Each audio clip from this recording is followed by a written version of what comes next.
Welcome to the Recovery Daily Podcast. I'm your host, Rachel Abbasi. I'm a grateful recovering alcoholic and stroke survivor. And I'm on video, so we're going to see how this goes. This is my first video podcast episode, and I'm guessing that you're only going to be able to see it on YouTube. I'm not sure how that works, but we're going to see. I'm going to upload it wherever I can.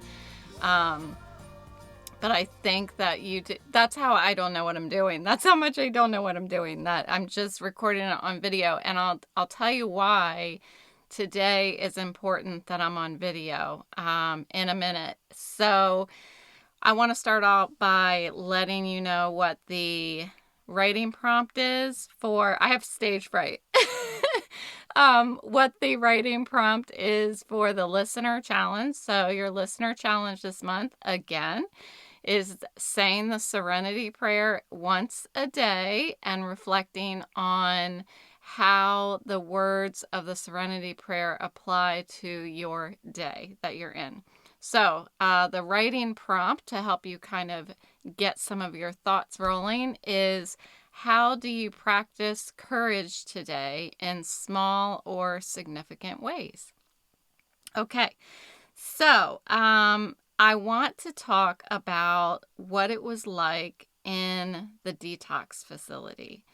So the reason why I decided it was really important that I show my face for this is because this was a critical part of my sobriety. Why am I talking about it today? I don't know. I just picked it. So, but I think it's important that I'm not just some voice coming over the internet. I think it's important that you see my face, and that I'm a trusted person, and I'm just like you.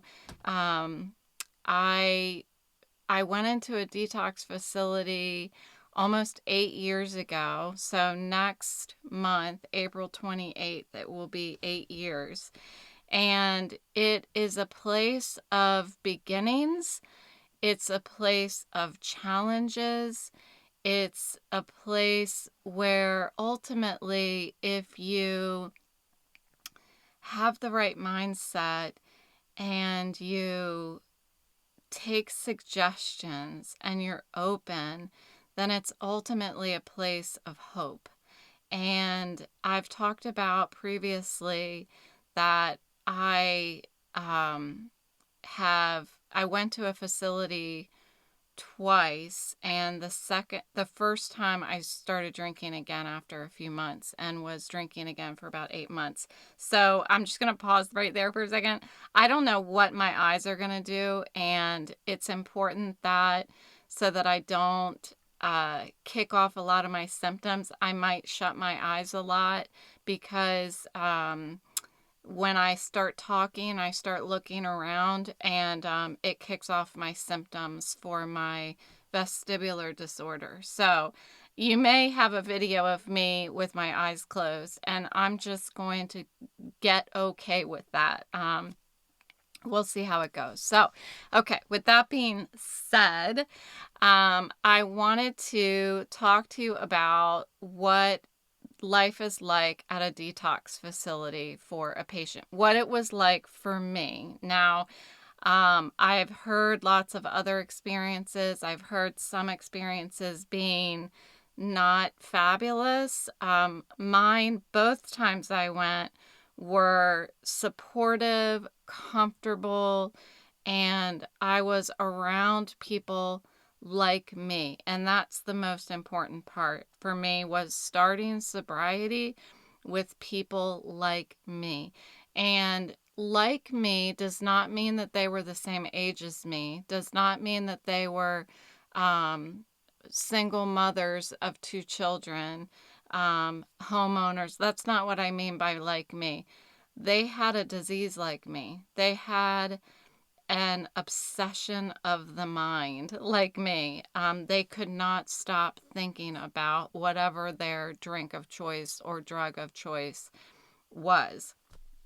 I was in the detox facility. The second time in particular, I remember there being a young woman who was addicted to heroin. And I remember sitting in the hallway with her. I feel like it was my last day, or maybe the day before my last day. And I remember her she didn't seem like she was done. We'll just say that. And she was telling me about her experience. And I was just like, thank God that wasn't me. And yet, who was I to think that her experience was worse than mine? It seems worse because she was injecting needles, yet my liver was just about kaput because I was putting so much alcohol in my body. So it's not a place where you want to try to say, compare out and be like, oh, I don't belong here because these people are worse than me. It's a place where you really want to have the mindset of me too, you know, and it came with time. I had to go twice in order for me to get it, and some people go over and over again, unfortunately, and it's not cheap to go. So I want to talk about the benefits of kickstarting your sobriety in that kind of environment, and how to continue to nurture your sobriety, and expand expand your support network once you get out of detox. So when I first showed up to detox, so first of all, my experiences are foggy, okay? The first couple days of both experiences are foggy. So I may actually overlap experiences. I may be recollecting the first experience, but saying it's the second. I don't know. It doesn't really matter because it was pretty consistent both times. So when I went there, so I had to call. I called myself and reserved or asked if there was a bed. And the first time I went into the facility, I had to wait 24 hours. The second time I called, they said they had a bed right away. And so the next day, I asked my mom to take me, I believe. So my boyfriend took at the time, who's now my husband, he took me the first time, and the second time my mom took me. That's what I remember. And they do like an intake. You're sitting with somebody and they're interviewing you and asking you about your drinking, is what I remember. Both times I did my interview, I was drunk, like out of my mind drunk. So I don't really remember. The only thing I remember is the first time I went in, they asked me, when's the last time you drank? And I said in a very nonchalant, joking way, because I thought it was funny and it wasn't. I said, oh, I'm hammered right now. That's what I said. So, yeah. And I remember them asking for money, and I didn't have money, but my now husband paid. So that's what I remember. Anyway, once I was, they got me set up with the bed. You have to turn in your phone and that kind of thing. I also couldn't have my vape. I think the first time I smoked, and so I couldn't bring my cigarettes in. The second time I vaped, and I couldn't bring my vape in there. So honestly, it what I was going through, it didn't really matter that I couldn't smoke. I felt like I was devastated that I wasn't going to be able to smoke, but they give you nicotine gum. So I was just chewing the shit out of some nicotine gum the whole time that I was in there. And they give you as much as you want. At least that was my experience. So I had a room. The first time I had a room with another woman, and she was super nice. She was just a really nice woman. And I believe she was a mom and she was young. The second time, I did not have a roommate and I was in by myself. So both times I slept an enormously long amount of time when I first got there and slept until the next day. But they do come in every so often. It might have been every hour, it might have been every couple hours to check my blood alcohol level the first day, the first 24 hours that you're in there, because they're monitoring your, to make sure you don't reach any dangerous levels of something, if you're about to go into like starting to shake or whatever is going on. I'm not using very technical terms right now. But so they check all that. And I remember the second time that my blood alcohol content read 0 on the morning of April 28th. I was admitted April 27th, but my sobriety date, I say, is April 28th because that's when I actually had a blood alcohol level of 0 at like 6 o'clock in the morning. So then you have your morning check-in. So everybody gets up at a reasonable time, much more reasonable than what I was doing when I was drinking. So I think it was 7, but it might have been 8. I'm not quite sure. But everybody gets in the hallway and gets in line, and everybody has like medication they have to take. And so if you brought medication in with you, like my anxiety medication, I had to turn that over to the doctors there and nurses there, and then they distribute everybody's medication in the morning and in the evening. So during this time, they're also monitoring your health, any withdrawal symptoms, and ensuring that each patient is moving in the right direction. So I had to get my blood taken, I guess. Sorry, but because they checked, yeah, you get your blood drawn, and they check all of your levels of everything. So the first time I went in, my liver was like reading in the thousands, and it's supposed to be, I don't know, below 20 or something. It was crazy. And so they weren't sure if my liver was actually going to start healing or not. So that's why I had to stay a bit longer than the other patients while I was in there the first time. The second time I didn't have that same problem. My liver hadn't gotten up to that level. So after we do morning check-in, everybody has time to get dressed, take a shower, do whatever you need to do, brush your teeth. And then we have a certain time that we would meet up and have breakfast. So everybody as a group goes to the dining hall, cafeteria area, and eats each meal together.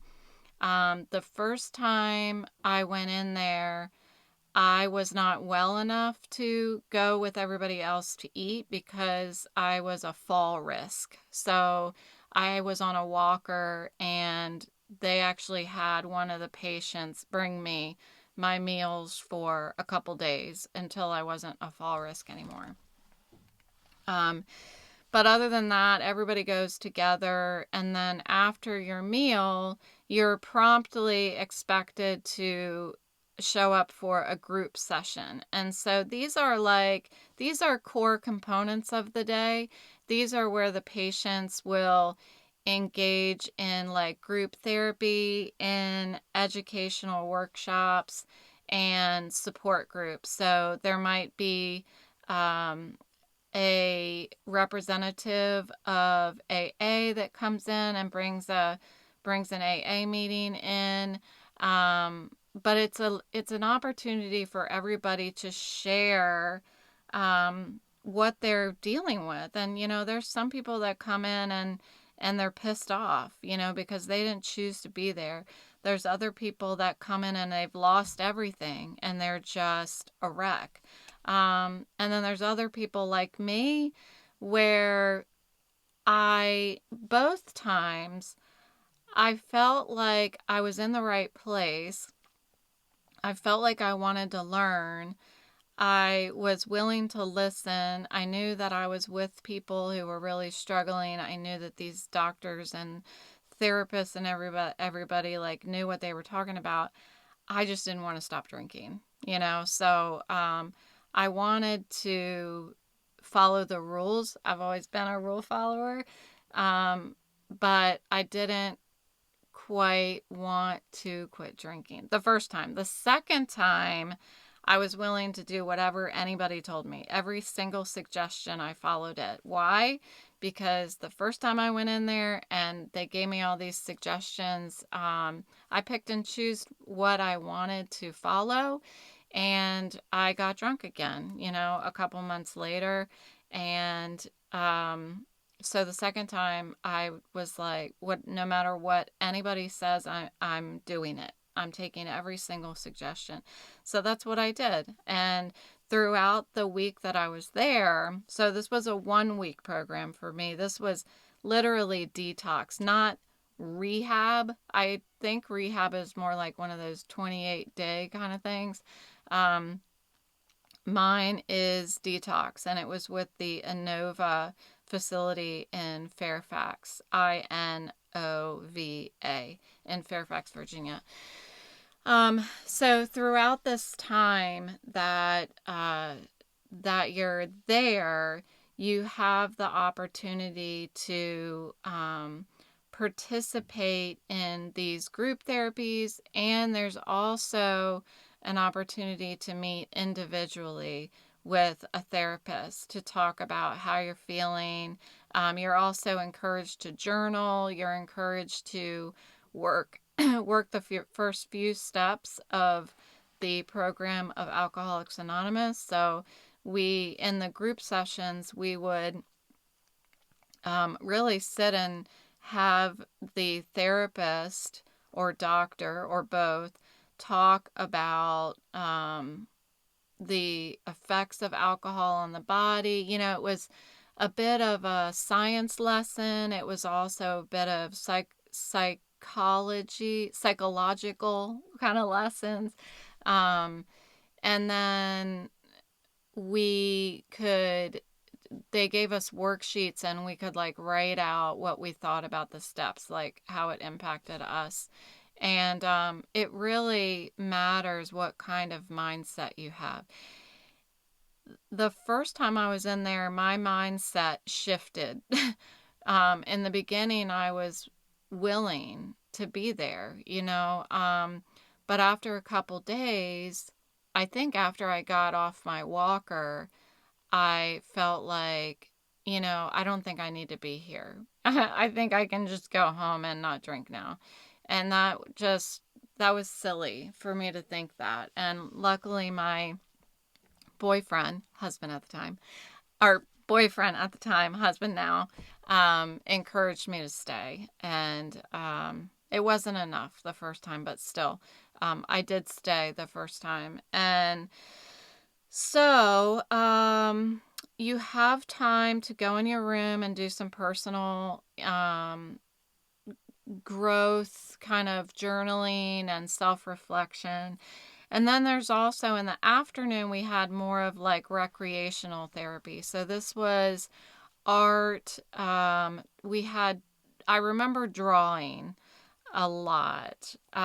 We did not have exercise, nor did we have music. But what's interesting is the book that we read last month for the Recovery Daily Podcast book club, the author talked about how they had music time, and I don't remember him saying exercise time. But I do remember the music, like they were singing and stuff. I don't know. We didn't have that. I probably would have reacted the same way as the author in the book. I probably would have been like, "Oh, please get me out of here." I'm too cool for school.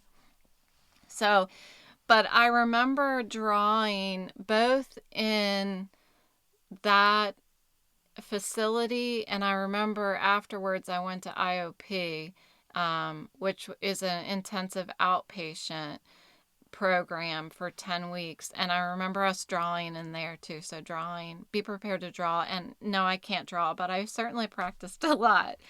And then we would go to lunch in the middle of that, and then we would go to dinner, and everybody ate together. As uncomfortable as it was, it's super easy to start talking to people because nobody really, nobody was like, I'm going on vacation. I'm an alcoholic. I'm going on vacation at the Innova detox facility. Like, nobody really wants to be in that situation. And there's a lot of stories, some funny, some terribly sad. But it's really, for me, if you're willing to listen and have an open mind and look at all these people as human beings, it was easy to make connections. And there are several of them that I had their phone number afterwards. I don't talk to them anymore because none of them stayed sober. Unfortunately, I was the only one that I knew in there that remained sober both times. The odds are against us, folks. So, the same thing happened in my IOP. I got numbers from people, and same thing. That nobody that I got a number from remained sober, and one guy who sat next to me actually passed away. Unfortunately, that was really sad. So you have your evening wind down. I spent a lot of time in the recreation room, which is there were a couple couches in there and a TV, and we would just sit in there and talk, and it was fun. It was actually fun. I have good memories of sitting in there with these people. Some of them are a little, odd, but so am I, right? I mean, I'm not, I'm not the best person that was in there or anything like that. So anyway, I have good memories of it. I have good memories of the doctors there. I remember the first time around, the doctor, I went up to him and said, I'm thinking about checking myself out. And he lectured me about not doing that. It's crucial that I stay in there. And I didn't like him after that, but I didn't check myself out, but I still drank afterwards, and I came back into the facility again, and he was there again, the same guy. And I don't know that he remembered me. He probably sees the same faces a lot, I would guess. Or else he did remember me and was like, here we go again. I don't know. So the benefits of starting sobriety and detox facilities is that it gives you a safe space to manage withdrawal. That is the most important part, in my opinion. You have medical supervision, so you are physically safe should you enter into any challenging withdrawal symptoms. And I did witness a young woman. I mean, I was young at the time. I guess. I don't know. That was only 8 years ago. Yeah, totally. Because I'm still young, right? But there was a woman in there. She couldn't even leave her room. She couldn't get out of bed. And she ended up getting taken down to, I don't know, the ER a couple times because she entered some sort of dangerous withdrawal phase. So that was super scary. I don't know if I ever actually, oh yeah, I did. I was going to say, I don't think I ever saw her face, but I did. She came out in a wheelchair, and complained a lot. Yeah. So, um, and then connecting with peers inside the facility allows us to understand the complexity of the addiction. Just looking at my own didn't cut it. I needed to see how it was affecting other people like me. I needed to see the struggles, the fight, the lack of fighting. Um, I needed to see how sick we all were and make the decision that I was going to be one that was going to fight. And and I did the first time in there. I guess I didn't make that decision. I didn't think I needed to fight yet. I didn't think it was bad. For some reason, it doesn't make any sense to me, but I didn't think it was, being on a walker and having my liver numbers so high that they're afraid my liver isn't going to start fixing itself. It's baffling that I didn't think I needed to be there and I could have done it on my own. Also, the detox facility taught me some really vital skills and strategies to handle cravings and triggers and the emotional part of early recovery. I truly had this vision when we had to walk from one building to another in order to get to the cafeteria. And so we went outside for this tiny little part, and there was a bush, a big bush. And I was walking by the bush, and I thought that would be an amazing place for somebody outside of this facility to hide a bottle of wine or a little, thing of wine so that somebody could drink it really fast, because it's not like the people that were taking us to the cafeteria were way ahead. And so it wasn't like I was totally supervised. And I was thinking that. That's crazy. That's crazy thinking. But what followed after that, once I had that desire to stop drinking, was I wasn't thinking of how somebody could hide alcohol in the bush. I was afraid alcohol was going to be in the bush and I would uncontrollably reach down and pick it up. I was afraid that I was going to drink and not have control over it. What I used to call it is I was afraid that wine was going to jump right out from a bush and jump right down my throat. That's what it felt like, that I had no control over my drinking and that it was going to make me drunk. It's crazy. It's crazy behavior, I know. So once you get released from this facility, then after detox is a really critical time when it's important to have a plan before you walk out of that door of the detox facility. The first time I did not have a plan. I didn't have a plan because I didn't take the suggestions that were offered to me. What was offered to me was to get an addiction therapist, to get a sponsor, to go to the outpatient, the intensive outpatient. It's through the same program. It's through Inova, but it was in Leesburg in Loudoun County. And so that 10-week program, I said get a sponsor and then go to meetings and have like a home group and all of these things that I didn't really know what it meant. I just knew that I was supposed to do it. So I had a plan. I sat down with a person inside the facility before I left, and we went and wrote down what my plan was, and they gave me a packet with a folder that said, this is what you're going to do. This is what you've agreed to do.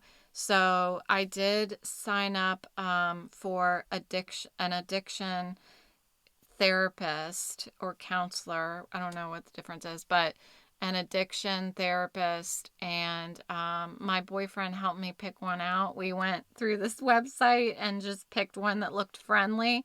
I like older people. I seem to get along with older people really well. So I picked an older woman, and she was great. And I went to her for 2 years. In the beginning, I went twice a week. Like, it was really important for me. And it was, I was tired. I was really tired. You know how I talked about the fatigue that I felt over the past week with this vestibular disorder after going to vestibular therapy? Well, this was just tired. That was neuro fatigue. I listened to a podcast on it this morning. That was neuro fatigue last week. What I was dealing with when I got out of detox and started going to IOP, going to a addiction therapist, going to meetings, and working a 8-hour day was just plain old like tired. I was tired. I guess that's the other kind of fatigue. So having this plan, support groups, for me, AA was what I wanted to do, and it worked for me. I felt comfortable with the people in there. I did have to go to several meetings and try them out and meet different people to find a meeting that really worked for me. But in the end, I chose AA. But there are lots of other programs that you can try out that are not AA if you have a thing against AA. So healthy routines, making sure that you're eating right, you're exercising. I started a running, walking thing with a friend of mine, and it was really so rewarding for me to have this exercise and to watch my body get healthier and better over time. Getting sufficient rest is important. It was difficult for me because I had this 3-hour drive that I had to fit in to a day. It was an hour and a half both ways. So it was a lot. It was a lot for 10 weeks, but I wanted to stay sober and I was willing to do whatever it took. Setting boundaries was important. I needed to make sure that I communicated to others that I don't drink anymore. So if I'm not comfortable going to happy hour, then I'm not going to go to happy hour. And I just drew the line. I really didn't hang out with the same friends anymore. I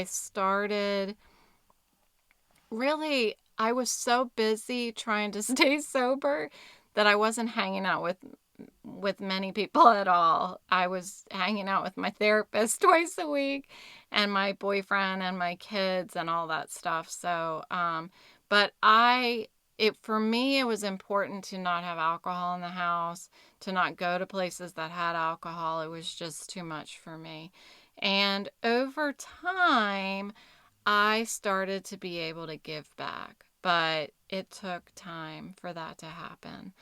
So that's it. I wanted to share with you what it's like because I have had people ask me, what is it like to go into one of those detox facilities? Because it's scary. We have this image of drunks and drug addicts and these people in the detox facilities. At least I had just I had an image in my head that was more like what it's like in the movies, I think. And for me, it was just like being in a hospital where they really cared for my well-being. That's what it was like. And everybody was in there as a community. It wasn't like everybody was against each other. No matter what the addiction was in there, everybody was a community. And we were able to support one another. And that community feeling in itself is the foundation for recovery. It's the foundation for my sobriety. It still is today. It's a different group of people, and it grows and it changes, but it's still community. It's the idea that I'm not alone, that I'm not doing it on my own. And all of that started in the detox facility. So it was really, my journey started there. And as long as I follow the suggestions that were given to me when I left, then the journey doesn't end there. It merely evolves over time. And I took the lessons that I learned inside the facility. I continued to be active. And by that I mean I have to do the next right thing. I talk about that all the time. I can't just sit back and have life happen to me, have sobriety happen to me. I have to be engaged in order to foster growth, in order to have, to maintain and grow a fulfilling life in sobriety. So that's what I have for you today. I hope this works. We'll see. I'm in my closet as promised. I figured I'd put an outfit behind me. That's cute. That's cute. Maybe if this keeps happening and I do the video, I'll put a fancy outfit behind me every day, and you can see, since I can't go to work, I can show off my awesome outfits here. So thank you for joining me on today's Recovery Daily podcast, and I will talk to you tomorrow. Bye.